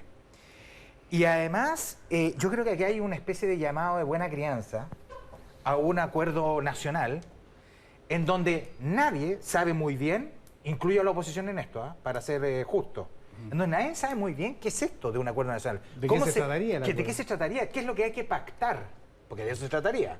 Es más, hoy día el presidente de la Cámara de Diputados, el diputado Paulsen, dice hay que sentarnos a conversar y a pactar, algo así, pero sin los violentistas. Y la pregunta es ¿quiénes son? ¿A quién hay que excluir de esta conversación? Y yo no lo tengo tampoco claro. Es más, yo creo que acá hay toda una discusión, en esta discusión hay una omisión colectiva inexcusable. Inexcusable. Los ataques a predios que están ocurriendo en tierras que en tiempos pretéritos pertenecían a pueblos originarios, en este caso al pueblo mapuche. Y que evidentemente es esa memoria colectiva la que está presente en estos ataques. Al mismo tiempo, aquí hay una memoria dolorosa, la del pueblo mapuche, una memoria que nos retrotrae a tiempos muy lejanos en el tiempo, en donde la tierra era una y una sola para ese pueblo. Esa memoria dolorosa está colisionando con otra memoria dolorosa, que es la de esa, y que también entiendo, que es la memoria de esas personas que están perdiendo sus casas, sus maquinarias, sus herramientas de trabajo, y que están viviendo en el miedo. Ambos sentimientos son atávicos, son sentimientos, y ahí hay una experiencia muy difícil de conciliar. Yo creo que hay que hacerse cargo de eso en esta discusión y no ir solamente a la discusión criminal, que para efectos del mundo occidental son crímenes. Pero bueno, hay una memoria muy dolorosa aquí involucrada. Cristian. Yo creo que se está eludiendo el problema central. Lo que está pasando es más o menos de manual. Es obvio que la solución del problema en la Araucanía, del problema mapuche, pasa por negociaciones políticas, iniciativas políticas. Tenemos ejemplos de lo que ha pasado en países como Canadá, como Nueva Zelanda. Ahora, el problema de hoy es que la violencia, el narcotráfico, está en aumento. Y esto es un ciclo que cuando los políticos no lo toman como un tema de Estado, Y ojo, pasa mucho en los países de América Latina cuando el problema está focalizado en países excesivamente centralizados. O sea, esto, yo creo que una de las razones por las cuales la clase política no se hace cargo en la forma que debería, es porque esto ocurre en la Araucanía. Pero en todos los países que hay un ciclo que se va cumpliendo. Primero, el Estado empieza a perder el control del territorio y no se respeta el Estado de Derecho. Para mí hubo un hito muy importante que fue el 7 de enero, cuando la policía chilena hizo un operativo fallido, no fue capaz de cumplir mandatos judiciales, la recibieron con armamento pesado y las únicas bajas fueron bajas de la policía. Nosotros tenemos el tema del narcotráfico que está entrando, algo hay que hacer. Es diferente decir, el gobierno, claro, puede hacer una performance ahí o no. Ahora, cualquier gobierno frente a un problema como ese, lo que pide es un acuerdo de Estado. Y hay ejemplos en otras partes donde esto se deja pasar y dicen que para mí son eslogans. No hay que militarizar la Araucanía. Estamos todos de acuerdo, no hay que militarizar la Araucanía. El problema es que esas cosas terminan ocurriendo. O sea, en Perú, cuando la UNDTR en 1980 dijo nosotros no vamos a poner a las Fuerzas Armadas a combatir a Sendero Luminoso, no las puso durante 2 años. Y después terminó con 70.000 muertos y terminó con una dictadura en Perú. Porque al final, cuando terminó el problema en Perú, el que lo terminó fue Fujimori actuando como dictador. O sea, entonces, aquí hay ciertos eslogans que se repiten y que lo que deberíamos hacer es ver exactamente qué tipo de problema hay y tratar de ver. Pero, insisto, eso no se puede mientras no exista un liderazgo en la oposición. No hay liderazgo y para mí es el principal problema político que existe. Porque no hay con quién conversar. Javiera Parada. A ver, yo lo primero es que creo que aquí hay que hacerse cargo de que estamos viviendo los resultados nuevamente de la desidia de la clase política los últimos 30 años de lado y lado. O sea, este conflicto no comienza ahora. La militarización de la Araucanía se hizo bajo gobiernos de centro-izquierda o el comienzo de ese enfoque en la política y lamentablemente los resultados son los niveles de violencia que estamos viendo hoy día. Aparte de eso, yo concuerdo con Cristian, hablar de militarización, o sea, seguir hablando de militarización no es la solución. En los países donde se ha vivido este fenómeno, que el narcotráfico ingresa a lugares donde hay conflictividad social, como por ejemplo en Colombia, la militarización del conflicto no terminó con la guerra. En México, la militarización del conflicto del narcotráfico solo ha traído más muerte. Entonces, la solución no puede pasar por ahí. Yo creo que aparte de que no hayan interlocutores en el mundo político, yo no tengo tan claro eso, creo que este diálogo es con los pueblos indígenas, es con el pueblo mapuche. No podemos, hoy día estamos aquí hablando y no hay ningún representante del pueblo mapuche y hoy día en los diarios también son representantes del mundo político, pero los protagonistas o parte de los protagonistas de esto no están presentes. Entonces yo creo que hay que hacerse cargo de que este diálogo es con ellos y que, como decía Alfredo, estamos a puerta de comenzar un proceso político, el proceso constituyente, que por primera vez vamos a tener la posibilidad de dialogar institucionalmente con los pueblos indígenas. Yo creo que el conflicto que se está viviendo desde hace años con los niveles de violencia solo puede ser abordado tomando en cuenta los distintos aspectos que hay. Por supuesto que hay que restablecer el orden público, no es sostenible este nivel de violencia que estamos viendo al interior también de las comunidades cuando ha entrado las fuerzas policiales, los tratos que han tenido a los niños y violaciones que hemos visto a los derechos humanos también en las intervenciones policiales. Por otro lado, creo que es importantísimo lo que viene insistiendo el mundo indígena y también algunas voces del mundo privado, que hay que sentarse a hablar de las tierras y los derechos políticos. Yo creo que eso es el proceso constituyente y hay que abordar el desarrollo de la región. Hay que inyectar recursos en un mediano y largo plazo para que la región pueda desarrollarse y esos 3 vías tienen que caminar paralelamente. Sí, yo quiero aclarar una cosa. Cuando tú dices, yo digo que la solución no es la militarización. Yo digo que nadie quiere la militarización. Partiendo por militaria. Pero que son los que menos quieren.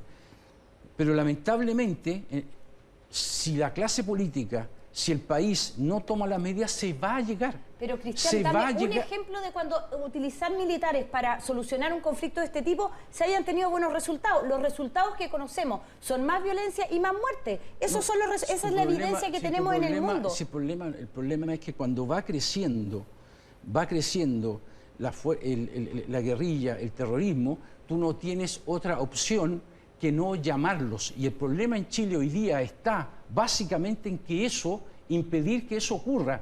Pero para impedir que eso ocurra, los políticos tienen que actuar con sentido de Estado. Por eso di el ejemplo de Perú.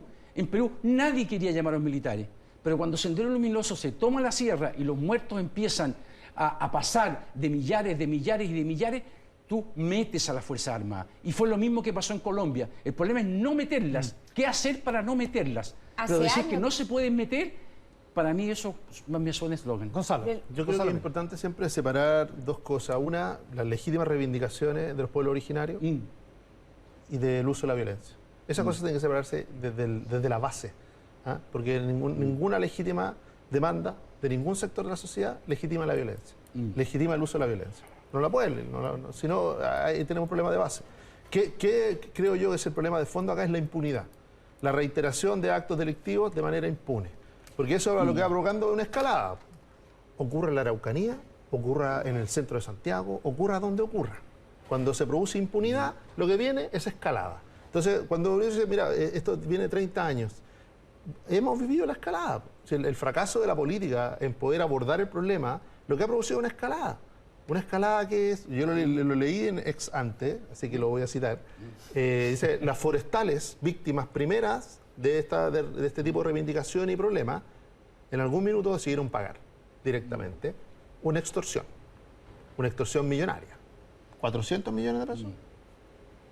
Y resulta que acto seguido pasamos de un nivel frágil de organización, aparecen cuantiosos recursos, ¿y qué empieza a aparecer? Armamento de guerra, otro tipo de cosas. Uno de los personajes es detenido, Berkov, traficando 1 tonelada de pasta base. 1 tonelada de pasta base. Entonces, ese nivel de escalamiento es lo que provoque mayor violencia, obvio, porque ya lo que está en juego, lo que decíamos el otro día, el fracaso de la operación de la PDI, es porque se enfrentó con una organización criminal altamente organizada, altamente armada. Entonces, si nosotros seguimos mezclando las reivindicaciones mapuche, ¿no es cierto?, la demanda legítima, el rol de la política con actividad criminal, esa impunidad es la que permite que no se avance en ninguna de las dos. Nos tenemos que ir a la pausa, Mesa Central domingo por la pantalla del 13 en simultáneo con Tele 13 Radio. Último bloque en 30 segundos, bueno, en 40 segundos cada uno. ¿Qué va a ser lo más importante de esta semana? ¿Cómo se viene la semana que inicia marzo? Se nos aparece marzo, Alfredo. Bueno, para ser consistente en lo que decía antes, lo que se viene esta semana es una discusión política o legislativa sobre las elecciones de abril, digamos. Ya sea para hacerla en 2 días o persistir en lo que estamos actualmente, digamos. Eso me parece evidente que es algo que se va a discutir esta semana. Y el tiempo por los independientes en la campaña, en la franja, también. Ese es otro proyecto. Sí, pero eso está separado. Separado, otra ley. Javier Pará. Bueno, mañana es el retorno a clases, vamos a ver cuántos estudiantes van a volver presencialmente, si las medidas que ha implementado el Ministerio y los distintos actores van a tener resultado o no. Yo espero que la mayor cantidad de niños y niñas puedan volver. Espero que se solucione el tema de Claudio Castro. Creo que es un tema no solo importante para su sector, sino para la democracia. Y parece que van a empezar a agarrar fuerza, espero, las candidaturas presidenciales que se han visto los primeros comandos que deberían empezar a trabajar. Vamos a ver qué pasa en marzo. Gonzalo Miller. Sí, yo creo en 3 indicadores. Uno, que siga el proceso de vacunación exitoso, que siga adelante, que podamos seguir avanzando. Eso porque eso es muy determinante respecto a que termine todo el resto de las cosas funcionando. Sí. ¿Ah? Estamos viviendo un momento de la pandemia muy duro todavía, de cifras récord de contagios, cifras récord también de personas fallecidas. No nos confiemos, tenemos que avanzar. ¿Por qué? Porque eso va a provocar reactivación económica, va a provocar que también recuperemos el empleo, va a provocar que las personas puedan mirar el futuro con mayor tranquilidad. Yo creo que eso es clave para poder tomar decisiones políticas, para poder tomar decisiones en todos los sentidos. Cristian, ¿para ti? Yo estando de acuerdo con eso, creo que el regreso a clases también es bastante crucial. O sea, el daño que le ha hecho la pandemia a la educación en Chile y en otros lados ha sido enorme. y la discusión que se está dando en Chile, donde hay un gobierno que quiere que se vuelva rápidamente a clases presenciales, hay padres preocupados que quieren que vuelvan sus hijos y un colegio de profesores más escéptico. Yo estaba leyendo, es exactamente idéntica a la que hay en Estados Unidos. Sí, y la Agencia Federal para Prevención y Control de Enfermedades lanzó un plan operativo para el regreso a clase y yo aconsejo que se lea, porque es bien interesante, creo que nos puede servir y además es casi una réplica de todo lo que estamos hablando en Chile. Sí, el debate es exactamente igual. Está en el New York Times, estaba publicado eso. Claro, en todas partes, pero hay un sitio oficial. En el CDC. Exactamente. Claro, exactamente. Cristian Bofill, Gonzalo Miller, Javier Parada, Alfredo Joñat, muchísimas gracias por compartir. Muchas gracias. Con los panelistas de Quiero Ser Constituyente, que en esta ocasión déjeme ponerme los anteojos para leerlo bien. Voy a partir por la única mujer del grupo, Macarena Venegas. ¡Qué privilegio! Macarena, que quiere ser constituyente representando a la lista de Chile Vamos en cupo Evópolis, ¿no? Así es, así es. Bueno, ¿Por qué distrito, Macarena? saludarte primero, Iván, y a todos los compañeros que están acá. La verdad que voy por el distrito 12, que son las comunas de Puente Alto, La Florida, La Pintana, San José de Maipo, Pirque. Efectivamente, soy independiente, pero estoy en un cupo que es de Evópolis. Ya. Está también con nosotros Andrés Keri. Andrés, puedes mirar a donde tú quieras, pero esa es tu cámara, la que tiene la lucecita roja prendida. ¿Vas de candidato por dónde? Sí, yo voy de candidato por el distrito 11, que es Las Condes, Vitacura, Lo Barnechea, Peñalolén y La Reina. Y yo también voy por cupo independiente. Nunca he militado en ningún partido, pero voy por Renovación Nacional. Ya, en la lista de Chile Vamos. De Chile que se llama Vamos. Vamos por Chile, la Chile. lista, ¿no? Vamos Chile. Vamos Chile. Vamos eso. Chile. Así se llama la lista que va en la papeleta. En el mismo distrito 11, don Pato Fernández, que es un habitué de acá y ex columnista de Tele 13 Radio. Así que gusto de verte, Pato, porque Igualmente, ya está en receso. en una particular condición. Sí, pues yo voy de candidato por el distrito 11. También. Peñalolén, La Reina, Vitacura, Lo Barnechea, Las Condes. Y vas También. Y como voy en independiente, la lista del apruebo como independiente apoyado por el Partido Liberal. que la lista Y el era- Pacto Nuevo Trato, Claro. que es, digamos, el que va asociado a la unidad constituyente, en la lista del apruebo. Ese es el lote. Y también estamos con Cristian Viera. Cristian, Hola, ¿qué tal? bienvenido. Saludos a los panelistas también. Yo voy por el distrito 17, provincias de Curicó y Talca. 19 comunas, a diferencia de mis compañeros y compañeras, ¿no? Vaya, hoy ese Las nombro territorio- todas: Constitución, enorme territorio, Pureto, ¿eh? Curicó, Empedrado, Molina, Maule, Pelarco, Pencahue, Rauco, Romeral, Río Claro, Y Talca, tantas Quero, otras. Bichuquén. ¿Cómo se hace campaña en ese lugar tan Sí, grande? porque Qué es enorme. difícil. Es enorme en extensión territorial, entonces, bueno, se hace lo que se puede con buena voluntad y con mucho entusiasmo. Y tú vas en la lista también, en la lista de la prueba. En la lista la apruebo, independiente, y me patrocinó el Partido Demócrata Cristiano. Ya, en un cupo de la ADC. Vamos a subsidiar a Cristian porque tiene un territorio demasiado grande, así que vamos a partir por ti. Tú, yo sé por qué quieres ser constituyente, porque tú estás pregonando, propugnando una nueva constitución casi desde el principio, desde la época de Marca tu voto, ¿no? Sí, en Marca tu voto estuve muy involucrado, estuvo Javier Parada, fuimos del grupo original que participó en esa entonces muy insólita discusión. Pero hoy día las razones que me llevan a postular a constituyente son principalmente dos, ¿no? Lo primero, el proceso que tenemos que vivir es un proceso inédito y extraordinario. Inédito, ¿por qué? Porque jamás en toda nuestra historia, nunca hemos tenido la posibilidad de poder deliberar desde abajo una nueva constitución. Y es extraordinario porque también lo más probable es que no tengamos vida para poder vivir un proceso como este. Pero lo segundo es que este proceso constituyente uno no lo puede desatender de lo que ocurrió el 18 de octubre. Este movimiento es impulsado por la ciudadanía. Por lo tanto, ¿cuáles son las causas? Las causas que desencadenan todo esto tienen que ver con las desigualdades en las condiciones materiales de existencia. Y todo mi trabajo académico se funda en una fórmula política que se llama el Estado Social y Democrático de Derecho y en los derechos sociales, que estos no dependan de nuestra capacidad de pago. Ese ha sido mi compromiso, pero sobre todo en términos de representación con la gente y apegado al territorio. Andrés Keri, ¿por qué quieres ser constituyente? Sí, a ver, cuando ganó la apruebo, yo personalmente, si bien no he militado en ningún partido, no vengo de la política, no sé nada, yo le dije a mis cercanos que teníamos que todos tirarnos a ofrecernos para que salieran los mejores, o los más preparados. Y en ese sentido, por esas cosas de la vida, me llegó el conocimiento de que en Vamos por Chile estaban buscando a abogados, porque la ¿Ya? Constitución es una ley, y andaban buscando gente que yo no soy abogado constitucionalista, pero sí entiendo una cierta visión general de cómo funciona el sistema legal. Son gente tan preparada. Siempre es bueno tener un buen amigo abogado. Bueno, y ahí yo mandé mi currículum y no hice nada más. Y el 12 de enero vi mi nombre en la lista. O sea, eso fue todo lo que hice. ¿En serio? Absolutamente, eso fue. Wow. De verdad. Y ya está ahí embarcado. Ya estaba embarcado y ahí me tuve que preparar y estudiar. ¿Y por qué? En mi caso personal, yo tengo dos pilares que son para mí los fundamentales. Uno, los derechos sociales. Creo que tiene que haber una educación de calidad, una salud de calidad, pensiones dignas. Deberíamos incorporar la vivienda digna, que no está en esta constitución actual. Y yo quiero incorporar un quinto derecho social, que nadie está hablando de esto, que es el derecho a acceso a Internet de calidad.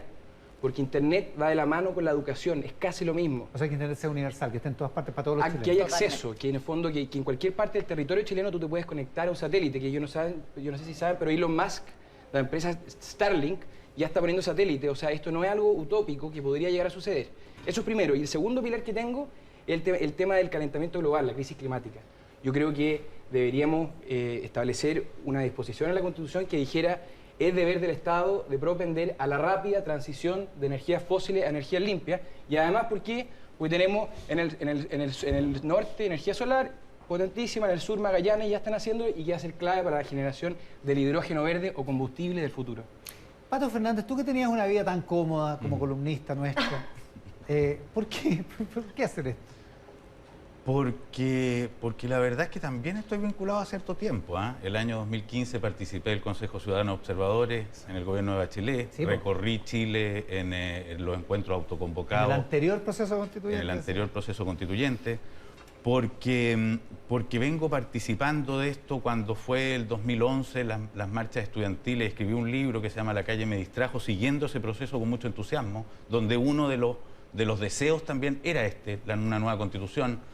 Porque desde entonces hacia acá he tratado de seguirle el ritmo, digamos, a lo que es lo que está pasando en nuestra sociedad, y me ha tocado ver de manera muy palmaria la irrupción. Ahora escribí también un librito sobre la marcha a propósito del estallido social, y si algo me ha tocado ver es la irrupción también de muchos mundos, de muchas culturas, de muchas nuevas personalidades, que no han sido todavía escuchadas en la decisión comunitaria chilena. Yo creo que la sensación de que estamos viviendo un tiempo de mucho cambio y donde todavía no se escucha a esas nuevas generaciones, nuevas identidades, etcétera, es una demanda muy cara. Entonces, de alguna manera, tratar de incorporar estos niveles de participación. Me alegra a mí muchísimo que ahora estamos escuchando casi como un acuerdo unánime entre los distintos mundos políticos la necesidad de establecer los derechos sociales con más fuerza.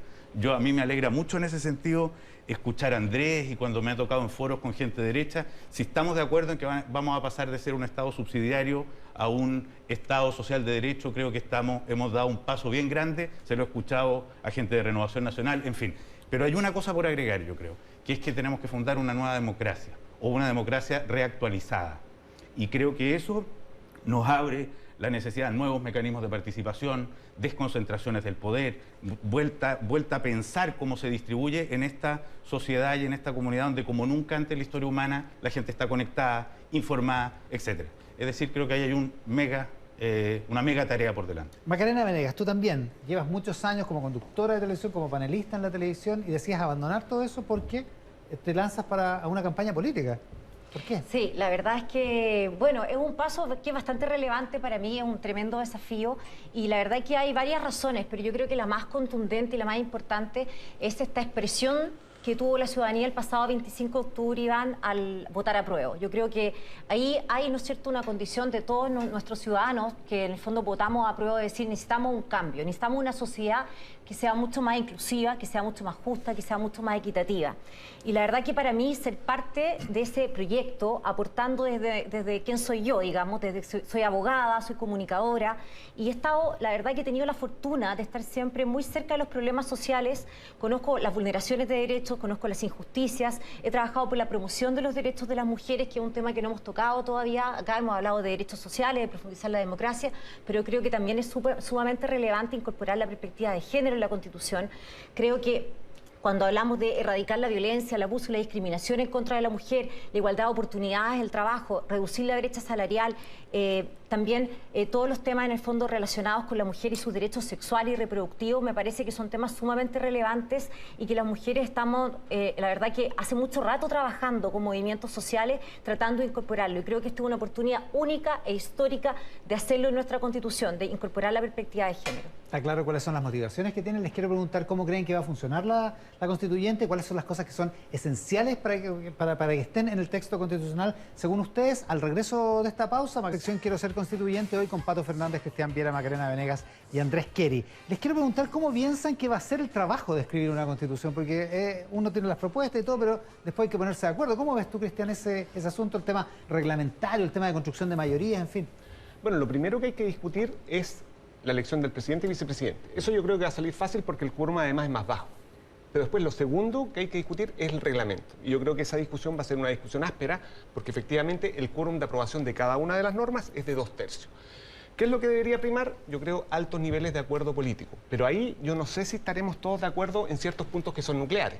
Por ejemplo, una cuestión nuclear, yo entiendo el proceso constituyente como un proceso que surge y empujado por la ciudadanía. Por lo tanto, es fundamental generar mecanismos de participación ciudadana imperativos, obligatorios. ¿Estamos dispuestos a ceder poder? Porque eso significa ceder poder de la constituyente a los territorios. O sea, que lo que te diga la gente se obligue de alguna manera. Pero no solamente lo que te diga, establecer mecanismos, establecer metodologías para que aquello ocurra. Y esto existe en experiencias comparadas. En Bolivia, en Colombia, hicieron experiencias de cabildos territoriales. Eso tiene que ir. Yo no sé si todos estaremos de acuerdo con que aquello sí se regularice. Entonces, va a ser un desafío importante el reglamento. Es un buen punto, Macarena. Estamos de acuerdo, Cristian. Muy bien. Espero que eso sea una buena noticia. Muy bien, pero obligatorio. Estamos de acuerdo. Yo creo que parte de lo que tenemos que cambiar es justamente que para volver a legitimar la democracia es la participación ciudadana. O sea, yo creo que en ese sentido algo fundamental es la participación, la transparencia y la rendición de cuentas. Y por lo tanto, bajo esos 3 pilares va a ser fundamental también que cuando trabajemos en las comisiones y salimos nosotros que estamos acá elegidos como constituyentes, podamos hacer ese trabajo y estar en contacto permanente con nuestros territorios. Porque hay algo que se dice mucho en el terreno cuando uno visita y dice, pero los políticos aparecen solamente cuando están haciendo candidatura. Y después desaparecen por 4 años y aparecen de nuevo. Bueno, yo todas esas personas que legítimamente, porque yo también he sido ciudadana y he votado por mis candidatos y también me he sentido tremendamente defraudada por ellos, les quiero decir que justamente hoy día muchos de nosotros, o digamos que los 4, nosotros acá hemos participado antes en alguna campaña electoral. Es primera vez que participamos en una elección de votación popular y por lo tanto, para nosotros que sabemos que en el fondo existe esa crítica, para nosotros hoy día debiese ser un deber, o sea, sin duda, de estar siempre en contacto con el territorio, con las personas y establecer estos mecanismos, como dice Cristian, para poder conocer lo que está opinando la gente de las comisiones en las cuales estemos participando. Pato Fernández, para ti, ¿cómo ves el asunto? Yo creo que la primera escena va a ser un mundo de gente perpleja. Eso es lo que me imagino. Van a aparecer, vamos a vernos las caras 155 personas, mitad mujeres, 17 representantes de pueblos originarios. Muchos de los candidatos que van acá somos independientes, así más del 60%, si sea apoyado o no por partido. Va a haber que hacer, como decía Cristian, va a haber que elegir una mesa, una presidencia, una vicepresidencia, se van a armar comisiones, va a haber un plenario. Y yo suscribo completamente, para desarrollar un poco lo que estábamos hablando, la idea de que este es un proceso que se da en una época de tanto cambio, de irrupciones de tantas nuevos deseos, etcétera, y nuevas perspectivas, y tanta conexión, tanta conectividad además. O sea, el nivel de información de la gente es tal que efectivamente durante el proceso constituyente va a haber que generar medidas de participación directa de la gente. ¿Algún mecanismo? ¿Cuáles? Audiencias públicas, ¿ya? Sesiones de rendición de cuentas territoriales. Las promesas que estamos haciendo aquí debieran ser contrarrestadas con después lo que hablemos. Cuando hablamos de derechos sociales, vamos a ver que la gente exija de qué estamos hablando cuando se habla de garantizar los derechos sociales. Encuentros autoconvocados, iniciativa ciudadana de norma constitucional. Si se reúne suficiente cantidad de gente, podrá plantearle a la Convención Constituyente. ¿Eso puede quedar en el reglamento? Sí, podríamos acordarlo en el reglamento perfectamente. Descentralización de las sedes. Sería bastante impensable que esto sesionara solamente en Santiago. Esto debería tener por lo menos 3 espacios de sesión a lo largo de Chile y el uso de las plataformas digitales para rendir cuenta de todo lo que estamos hablando. Esto que ya debiera darse durante el proceso constituyente, yo creo que nos va a dar pie a determinadas normas constitucionales después que garanticen participaciones semejantes a lo largo del tiempo. Pero esto va a ser bien interesante llevarlo ahí adelante. No somos unos iluminados para llevar una constitución que despertamos una noche y queremos para Chile. Que la llevan Somos de alguna manera el puente con la comunidad para generar un acuerdo entre todos. ¿Cómo ves este asunto, Andrés Keri? Yo estoy aquí muy de acuerdo con todo lo que han dicho aquí mis distinguidos panelistas. De hecho, hoy día hay una entrevista en el diario que sale, que me hicieron una pregunta muy parecida a esta, que me dijeron, ¿qué opina usted de este proceso? ¿Cómo debe ser? ¿Transparente, abierto al público? Y dijo, tiene que ser 100% abierto al público, todo grabado, todo online, porque esta es la primera vez que una constitución es dictada por los ciudadanos, por nosotros. Entonces, eso hay que aprovecharlo. Y con respecto a los 2 tercios, a mí me gustan los 2 tercios, porque si fuera... Sí, me gustan los 2 tercios, porque si fuera mayoría, polariza más. Porque uno dice, bueno, necesito ser buena onda, entre comillas, solamente con menos gente, pero con los 2 tercios nos invita a todos a tener que dialogar, a conversar, a tener que, en el fondo, escuchar al otro. Yo creo que va a permitir un espacio más de tolerancia, de conversación y de escucharnos, que eso yo creo que va a ser fundamental. Veía que Cristian anotaba cosas mientras hablaba los demás. ¿Hay qué anota? Yo ni le leo. ¿Seguimos con el reglamento o vamos a la segunda pregunta? Ya, bueno, vamos a lo Oye, pero yo voy siempre primero y quisiera retomar algunas ideas de mis compañeros.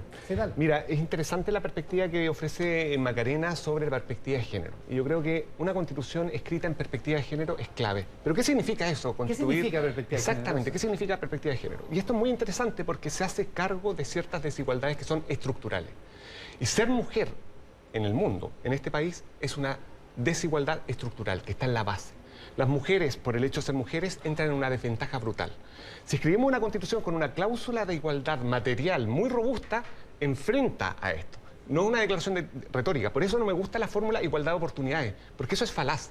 ¿Por qué es falaz? Porque no existe la igualdad de oportunidades. ¿Por qué? Porque hay desigualdades que son estructurales. Pero esas son las cosas que hay que empezar a mejorar. Desigualdades que son estructurales que impiden que todos tengamos las mismas oportunidades. Pero perdona, para hacerte una pregunta, ¿tú no estarías de acuerdo con la igualdad de oportunidades respecto a las mujeres? No, yo estoy de acuerdo con la igualdad material. Todos somos iguales. Pero la igualdad de oportunidades, es que la igualdad de oportunidades parte de la base que hombres y mujeres en la sociedad estamos en condiciones de igualdad y eso no es verdad. No, pero la igualdad de oportunidades es entregarle las posibilidades a las personas. No, esa es una igualdad formal. Pero esa es la igualdad que en el fondo hay que promover. Yo al menos abogo por una igualdad material, no en las formas. Porque la igualdad de hoy es igualdad ante la ley. Dicen, no, todos somos iguales. Pero Cristian, tú estás hablando respecto a los derechos de las mujeres. Eso no. Porque lo abordaste de la mirada del enfoque de género. La perspectiva de género se enfrenta a una cláusula robusta de igualdad material. Y lo segundo, este problema supone una tensión entre igualdad y libertad. Si no hay igualdad, la libertad es privilegio. Libertad sin igualdad es privilegio. Pero lo tercero, acá estamos hablando de declaraciones de derechos, fantástico. Eso se ubica en la Constitución en una parte que se llama parte dogmática. Pero si no le entramos, como diría un colega, a la sala de máquinas, me encanta esa figura, que es de un colega argentino y amigo, se llama Roberto Gargarella, a quien lo tributo. La sala de máquinas. El buque, ¿de qué depende? El corazón del buque está en la sala de máquinas. Si no intervenimos la parte orgánica que supone la distribución del poder, todas esas declaraciones, principios, derechos, quedan en letra muerta. Nos queda muy poquito tiempo. Quizás fue desafortunado el ejemplo del género, porque... El cambio constitucional tiene una cosa central. La Constitución del 80, que hasta hoy día nos rige con todas las reformas tenidas a lo largo de los 30 años de gobiernos concertacionistas, etcétera, es una Constitución que nace en la Guerra Fría, es una Constitución ideológica, es una Constitución que tiene su corazón, que tiene su centro en la iniciativa individual, la competencia, etcétera. Esa es la manera en que se enfrentaba a eso que era la amenaza socialista. Y por lo tanto, es como que tuviera su núcleo ahí. Yo creo que el gran cambio, el cambio de la Constitución consiste esencialmente en cambiar ese núcleo. O sea, y esto no es negar la posibilidad de la iniciativa individual, no es negar la propiedad privada, etcétera, sino que es poner el corazón en otra parte. Esta vez en la colaboración, la subsistencia, estamos llenos de retos que nos obligan a eso. El dato del estallido social demuestra que con crecer no basta, demuestra que hay algo que tenemos que construir entre todos. Yo partiría desde ya definiendo, por ejemplo, entre todos, en un preámbulo de la Constitución, la palabra dignidad. No sería una mala y fea idea arrancar con esa convención entre todos los que participemos ahí. ¿Andrés Keri? Yo echo de menos aquí que estemos hablando del futuro. ¿De qué estamos hablando si no del futuro? Estamos en la mitad de la revolución digital, que es más potente que la época del Renacimiento. Van a venir con internet se van a hacer más baratos los costos, vienen otras energías, yo creo que deberíamos empezar a mirar para adelante, qué queremos construir hacia adelante, pero... El derecho a la web que tú dices que poco es lo que nadie lo menciona, yo por lo menos lo vengo mencionando hace muchos tiempos como uno de los derechos humanos que las Naciones Unidas estableció el 2006. Por lo tanto, la conectividad lleva más de 15 años siendo considerada un derecho humano inalienable. ¿Por qué? ¿Tú crees que debería ser derecho social? Por supuesto. ¿Por qué? ¿Están de Porque acuerdo? si tú no Todos de acuerdo. participas... Se acabó la Pero, transición. oye, mira, si sabes lo magnífico Están de que ha pasado en acuerdo. esto, me ha tocado estar en montones de foros. Y lo que la gente va a tener que estar atenta es a los detalles en el momento en que conversemos adentro de la convención, porque no me ha tocado ninguna pelea en ningún foro. Se manifiestan casi todos Hay de acuerdo muchas desde cosas la más- derecha a la mucho más de izquierda. acuerdo. Es sorprendente porque parecía que esto iba a ser una batalla campal. Y esto ha sido un Es que si no hay diálogo, un si no lago hay magnífico. consenso, Es yo verdad. creo que no podemos avanzar. Oye, ya, ahora sí que nos queda súper poco tiempo. En 30 segundos, 30 segundos libres para que se dirijan a sus votantes. Parte tú, Macarena Venegas. Bueno, Distrito 12, mis comunas, mis habitantes, que estoy todos los días yendo a terreno, conociendo, escuchándolos, porque yo creo que la gran labor de un constituyente que es candidato es justamente escuchar a la ciudadanía cuáles son las necesidades. Desde mí, ¿qué pueden esperar? Pueden esperar justamente perspectiva de género y con igualdad de oportunidades. Voy a insistir en esa idea, aunque acá mi compañero está en desacuerdo, ya habrá momento para discutirlo, pero creo que las mujeres tenemos que tener una igualdad de oportunidades y una igualdad entre hombres y mujeres tiene que existir en nuestra Constitución. Es por eso que también es un deber del Estado y debiese así integrarse que la perspectiva de género, el enfoque de género esté presente en las políticas públicas, en los programas y en los planes, justamente para que no exista esta brecha, sobre todo en una sociedad y en mis comunas de Puente Alto, sobre todo que tengo la encuesta, y en la Florida, donde existen mayoritariamente familias monoparentales con mujeres que son las líderes de esas familias, en las cuales es necesario entonces mayores oportunidades para las mujeres. Muy bien. Asimismo comparto, los derechos sociales que hemos hablado acá, incluyendo, y estoy de acuerdo acá con Andrés, con una vivienda digna para las personas, sobre todo lo digo en Puente Alto, en Bajos de Mena, que me parece que es un dolor muy grande de esa comuna. Cristian Viera, tus 30 segundos. Bueno, lo primero es un saludo a las vecinas, vecinos de las provincias de Talca y Curicó. Yo soy curicano, mi padre está enterrado ahí, mi madre que está viéndome en este momento, que le mando un saludo a mi hermana, en general a todos los vecinos y vecinas de la ciudad. Lo segundo, tenemos que superar el Estado subsidiario y pasar a un Estado social y democrático de derecho. Y me quedo con esto último. Libertad sin igualdad es privilegio. Andrés Keri. Sí, yo quiero saludar a todos los del Distrito 11 y decirles que mi mayor enfoque será los derechos sociales, tecnologizar la Constitución, hacer una mirada a futuro. El tema de las energías limpias para mí es muy importante porque tenemos que pasar a una época o a una realidad con menos contaminación, que hay muchos problemas. Y también creo mucho en la igualdad de las mujeres, de género. Creo que el tema de los pueblos originarios será muy importante. Yo los invito a seguir mi Instagram, Andrés Keri_, porque ahí tengo mis 20 propuestas. Yo en vez de esconderme, básicamente ahí está puesto las 20 cosas que yo considero que son fundamentales, que deberán ir en la nueva Constitución. Sí, estaba apareciendo en pantalla mal el nombre de Andrés Keri, quien estaba hablando. Pato Fernández, tus 30 segundos. Yo llamaría a tener, a participar, a tener ganas de participar, a no bajar el entusiasmo y no ceder ni ante el miedo ni ante la desconfianza de que los cambios no son posibles.